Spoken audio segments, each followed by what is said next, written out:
Pregnancy में patient अक्सर हमारे पास आकर कहते हैं कि उनको कमर में दर्द है या पेड़ों में दर्द है। इसको हम बैकएक और पेल्विक गर्डल पेन कहते हैं। लेकिन एक दर्द और होता है जिसको कई बार वो स्पेसिफिकली हमको बताना मिस कर जाते हैं। वो होता है अपर बैकएक, मतलब पीठ के ऊपरी भाग में दर्द होना। Tene maucita kedena ala shkichis ma amagula kedena mauchis kepa zumo yara zetestana ma poyo no I pelvic I khata I ruspa I pelvic seno I kazumo yara tene ayo achanko azumo yara zetestana ma mar dirin kedena specific speratu tano ka kedena I kheta azumo jiska kedena upper back pain जरा न पाला उतिस को लशा दिन लोले lower back pain और pelvic girdle pen 50 से 70% 50 to 70% patients में पाया जाता है। जो अपर बैक है वो 42 to 43%, मतलब 42 से 43% गर्भवती महिला को इसकी तकलीफ होती है। tene iskepa zumo kedena gaina dunchu jiga ni tizukshi ni na yad kayala tene I khato kedena gaina me hipchu jama ni tam shiga amino glola यह अक्सर लास्ट के 3 महीने जो होते हैं उनमें रहता है।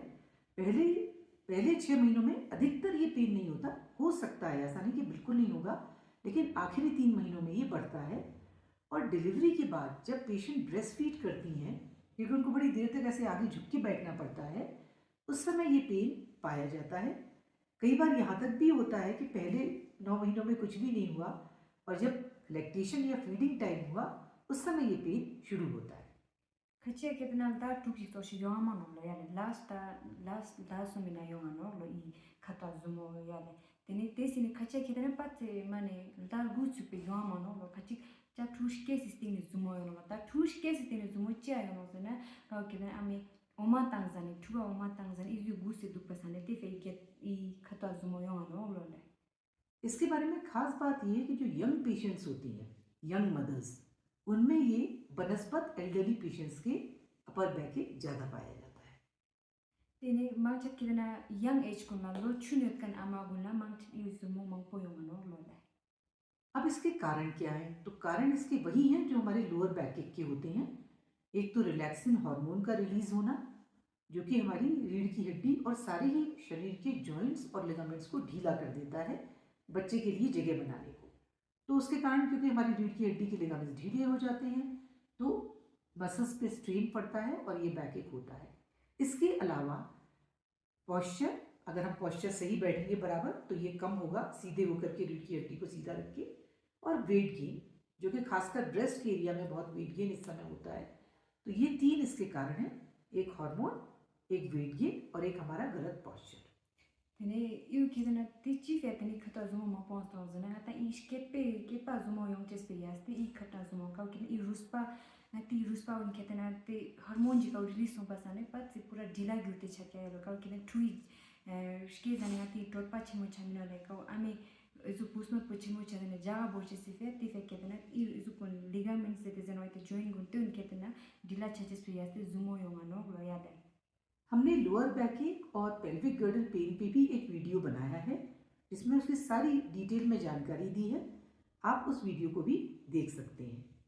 tene gani I man pagani video na ketena ishke pizu musko la tansto tifenia no tustos lo yale tena details istiyo dilale अब सवाल ये आता है, एक बड़ी इंटरेस्टिंग बात है कि जो हमारा लोअर बैक है या पेल्विक गर्डल पेन है वो डिलीवरी के बाद अक्सर पेशेंट को उसमें धीरे धीरे आराम मिल जाता है, लेकिन अपर बैक उसके बाद भी ब्रेस्ट फीडिंग के दौरान रहता है। Skepa zumo ketena tush ke sistine koran kule galin chano lo mar I kheto I ngata I gava zumo yong tispo tush ke sistine zumo mar yano lo le chia zana ngata tuwa ma tans pasane guse duk pasane tife zumo आप अपने gynaecologist के पास जाएं तो उनको हाथ लगाकर बताएं कि आपको कहाँ दर्द है, क्या वो लोअर बैक में है, क्या वो अपर बैक में है। यह उनको जब आप बताएंगे तो उसी हिसाब से आपको प्रीनेटल एक्सरसाइजेस स्पेसिफिकली आपके लिए डिज़ाइन करेंगे और आपको एक्सरसाइजेस बताएंगे।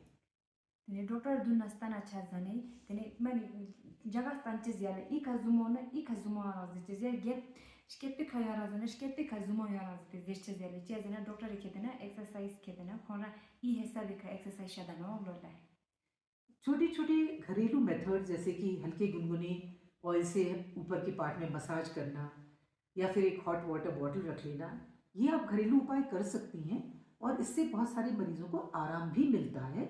लेकिन हम आपको एक स्पेसिफिक सेट ऑफ एक्सरसाइजेस भी सिखाएंगे जिनको कि आप यूज़ करके पाएंगे कि आपको बहुत आराम मिलेगा। Ngatang kapa dukste kita na ngatang marnak to mas kuste malisho ni nang dikste no tene yang ngata zumo na chu ton mon ikatang ste boni na diga no blo tenang kete na ngata kui tu exercise ren lo ka kita ngatang relief thaben che ngata means ठीक china dale. लेकिन एक बात का ध्यान रखिएगा कि अगर आपको बहुत ज़्यादा बैकएक हो रहा है घरेलू नुस्खों के बाद, एक्सरसाइजेस के बावजूद भी, या आपको लग रहा है कि वो तो ठीक ही नहीं हुआ, तो ऐसी हालत में कुछ रेयर कंडीशंस हो सकती हैं। आपको उनके बारे में घबराना नहीं है, लेकिन अपने डॉक्टर को स्पेसिफिकली बता देना है। क्योंकि जैसे एक केस हुआ था, उसमें पेशेंट को बाद में भी पेन होता रहा और बाद में उनको न्यूरोलॉजिस्ट के पास रेफ़र करके फिर इन्वेस्टिगेशंस कराए गए, तो पाया गया कि रीढ़ की हड्डी के पास एक सेंट्रल नर्वस सिस्टम की कंडीशन होती है जिसको हम एपेंडाइमोमा कहते हैं। उनके केस में वो था, तो जब उसको निकाल दिया गया तो उनको रिलीफ मिल गया। तो आपको इनको सोच के बहुत बड़ा बड़ा सोचना नहीं है कि मुझे भी ऐसा होगा, बस इतना सा याद रखना है कि अगर मेरा पेन रिलीफ नहीं मिल रहा है, मुझे ये छोटे छोटे मेथड्स बताए हैं, कुछ एक्सरसाइजेस बताई हैं, उनके बावजूद भी नहीं मिल रहा, तो अपने डॉक्टर को हमें बताना ज़रूर है। उसको ये नहीं सोचते रहना कि अच्छा ये तो नॉर्मल सबको होता है, ऐसा ना कीजिएगा। पेन परसिस्ट करता है या सिवियर होता है या आपको रातों को सोने नहीं देता है, तो आपको अपने डॉक्टर को ये ज़रूर बताना चाहिए, यह सावधानी ज़रूर बरतें। Tene zumo shanti jong na ka to exercise chos te magyan na massage chos te magyan na doctor asong ste stone lo ya de ji che zena normal no samste maduga doctor manis kan me stone lo le. आइए अब हम कुछ exercises देखते हैं। तो अब हम शुरू करते हैं कुछ सेट ऑफ एक्सरसाइजेस। तो कुछ इंसान इसको डिमॉन्स्ट्रेट करेंगे और मुझे मदद करेंगी। तो पहले सिंपल सी एक्सरसाइज है, देखिए ब्रीदिंग। जो प्राण होते हैं वो हमारी शक्ति होते हैं, हमारी ताकत होते हैं। हम जितनी अच्छी ब्रीदिंग करेंगे उतना हमको भी आराम मिलेगा और हमारे बेबी को भी ऑक्सीजन मिलेगी। तो सबसे पहले हम देखते हैं थोरैसिक ब्रीदिंग। इसमें आपने क्या किया, आपने अपने हाथों को जोड़ा और फिर सांस भरते हुए आप अपने हाथों को साइड में ले गए और फिर सांस छोड़ते हुए वापस हाथों को जोड़ा। मैं चाहूँगी कि आप ये सांस लेने और भरने वाली चीज़ को भरने और छोड़ने वाली चीज़ को करें, लेकिन अगर आप ब्रीदिंग के साथ उतना ध्यान नहीं दे पा रहे हैं तो कोई बात नहीं है। धीरे धीरे करके आप पाएंगे कि आप इसके साथ करेंगे तो बहुत इफेक्टिव एक्सरसाइज होगी। अभी देखिए सांस भरते हुए गए और सांस छोड़ते हुए वापस, ये हो गई हमारी थोरैसिक ब्रीदिंग। हमने इसमें अपने पूरे ऊपर के थोरैक्स के रिबकेज को हमने अच्छे से फैलाया, अच्छे से सांस ली, उनकी अच्छी स्ट्रेचिंग होती है। अब नंबर 2 पे है हमारा आर्म स्ट्रेच। हम अपने हाथ को ऊपर लेके गए, हमने उसको साइड में रखा और उसके बाद दूसरे हाथ से हमने अपनी कोहनी को पकड़ के उसको पुल किया। तो आप ये पाएंगे कि आपके पूरे में, यहाँ पे पूरे में आपको ट्रैक्शन मिलेगा। मतलब आपकी एक्सिला, आपका पूरा आर्म, आपकी पूरी बैक, सब इतनी बढ़िया स्ट्रेच होगा। अभी तो आपको स्ट्रेच लगेगा, बाद में आपको इससे गहरा विश्राम मिलेगा, डीप रिलैक्सेशन मिलेगा। अब हम ऐसे ही दूसरे हाथ के साथ भी करेंगे। हम इसको लेके गए हाथ को और हमने अपने एक हाथ के सहारे से अपनी कोहनी को स्ट्रेच किया। हमको पूरा स्ट्रेच इस पूरी लाइन में फील होना चाहिए। और हर एक्सरसाइज में याद रखिए, चेहरा सामने, चेहरे पर मुस्कान, ये दोनों चीज़ें तो हमको रखनी ही है। प्रेगनेंसी की एक्सरसाइज है ना। तो ये हमारी हो गई आर्म स्ट्रेच। अब हम कर सकते हैं जिसमें हम एक कोण बनाएंगे जिसको पेंडुलम स्ट्रेच कहेंगे। आप पहले हाथ को सीधे ऊपर लेके जाइए। अब यहाँ पे आप कुछ सेकंड होल्ड करिए और अपने हाथ को हल्का सा ऊपर खींचिए, उससे आपका स्ट्रेच और डीपन होता है। अब आप एक तरफ झुकना शुरू कीजिए, जितना आप कंफर्टेबली झुक सके उतना ही झुकिए और इस स्ट्रेच को और डीप करने के लिए हो सके तो अपने हाथ की तरफ देखिए। केवल आंख से देखने से ही आप पाएंगे कि आपका स्ट्रेच कितना बढ़ गया। अब दूसरी तरफ हम यही करेंगे। आराम से अपना हाथ नीचे लेके आएंगे, अपने हाथ को दूसरे हाथ को ऊपर लेके जाएंगे। अब हम अपने लेफ्ट हैंड को ऊपर स्ट्रेच करेंगे जिससे कि पूरे में हमारा अच्छा सा स्ट्रेच आएगा। सीधा स्ट्रेच करेंगे और हम उस तरफ को झुकेंगे। जितना हो सकेगा हम अपने सर को सीधा रखेंगे। सर सीधा रखते हुए हम अपनी आंखों से अपने हाथ को देखने की कोशिश करेंगे। हल्का सा मूवमेंट हो तो कोई बात नहीं, प्रेगनेंसी में थोड़ा डिफिकल्ट होता है तो आप उसमें हल्का फुल्का अपने चेंजेस कर सकते हैं अपने कंफर्ट के लिए। अब वापस आ गए, ये हमारी हो गई 3 एक्सरसाइजेस। अब बाजार में थेराबैंड्स मिलते हैं, आप ऑनलाइन भी मंगा सकते हैं, वरना दुपट्टा शॉल कुछ भी हो। यहाँ हम लोग ठंड में हैं तो हमारे पास शॉल है, तो इसको लेकर के अब आप अपने हैंड्स को एक्चुअली ऊपर नीचे मूव करेंगे। जितना हम अपने आर्म को स्ट्रेच करते हैं, देखिए अभी हम ऊपर जा रहे हैं, अब हम अपने सिर के ऊपर से भी कोशिश करेंगे हम जितना पीछे जा सकें अपने हाथों को हम ले जाएंगे, जितना हम आराम से ले जा सकें।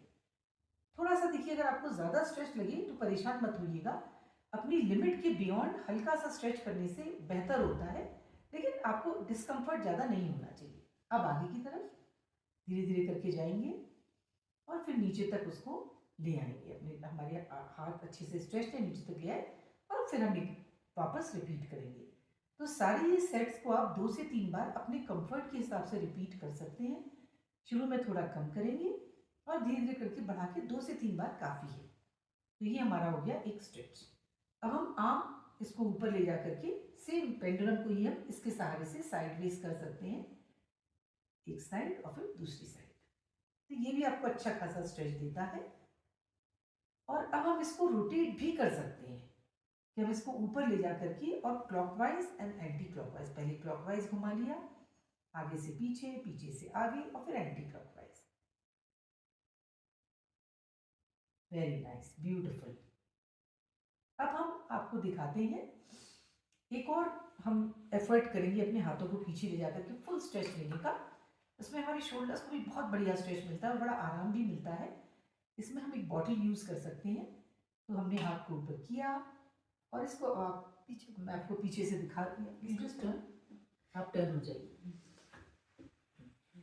अब आप देखिएगा, इस बॉटल को हम आगे से पीछे लेके जाएंगे और इसको होल्ड कर लेंगे। अब वापस हाथ से लाएंगे और फिर दूसरी तरफ इसको होल्ड करेंगे। तो इससे भी आप पाएंगे कि आपको एक सहारा हो जाता है कि मुझे इतना तो लेके जाना ही है ना। और इसके बदले में आप एक बुक भी यूज़ कर सकते हैं, वाटर बॉटल के बदले में आप बुक भी यूज़ कर सकते हैं। तो ये आपको एक तरह से सपोर्ट देता है और इसमें आप ये पाएंगे कि आपके शोल्डर भी खूब अच्छे से स्ट्रेच हो जाते हैं। तो इनको करने के बाद thank you very much, it's done. अब आप अपना चेहरा दिखा सकती हैं। तो आप ये एक्सरसाइजेज आराम से कीजिए क्योंकि आपको बहुत रिलीफ देंगी और आप बहुत कंफर्टेबल फील करेंगी और आप ये पाएंगी कि आपकी अपर बैक, आपके शोल्डर और आपका नेक ये इतना रिलैक्स हो जाएगा। एक्चुअली ये एक्सरसाइजेज किसी के लिए भी अच्छी हैं क्योंकि हम सभी लोगों के पूरे पार्ट्स ट्रेन रहते हैं, लेकिन प्रेगनेंसी में सिंपल है और ख़ास है। आप इनको आराम से कर सकते हैं सेफली। एक अच्छा सा आपका समय बीते और wish you a very happy journey of your pregnancy. आपको जुड़ी। नमस्ते।